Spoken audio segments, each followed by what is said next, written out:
எனக்கு இன்றைக்கி பாவக்காய் குழம்பு தானுங்க வைக்க போகிறேன். வேணுங்கிற அளவுக்கு நல்லெண்ணெய் ஊற்றிட்டுங்க, பாவக்காய் நல்லா கழுவிட்டுங்க, இந்த மாதிரி ரவுண்ட் ரவுண்டாக கட் பண்ணி போட்டுக்கலாங்க. எண்ணெயிலேயே முக்கால்வாசி நல்லா வணக்கி எடுத்துட்டுங்க, அதே எண்ணெயில் கடுகு வெந்தயங்க, ஒரு கட்டை பூண்டுங்க தொளிச்சு உள்ளே போட்டுங்க, சின்ன வெங்காயம் கொஞ்சம் அரிஞ்சு உள்ளே போட்டுங்க, கொஞ்சமாக கருவேப்பிலை தழை போட்டுங்க, நல்லா கலர் மாதிரி வந்துடணுங்க சின்ன வெங்காயம். அந்த அளவுக்கு நல்லா வணக்கி எடுத்துட்டுங்க, 2 தக்காளி பழத்தை மிக்சியில் போட்டு ஒரு ஓட்டி எடுத்துகிட்டு வந்துடுங்க.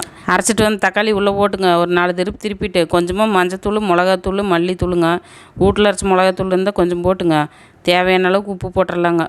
உப்பு போட்டு நல்லா வணக்கி விட்டுட்டுங்க, இந்த வணக்கி வச்சுருக்கிறோமில்லங்க பாவக்காய், அதையும் போட்டு ஒரு 4 திருப்பிட்டுங்க, வேணுங்கிற அளவுக்கு தண்ணி ஊற்றிக்கோங்க.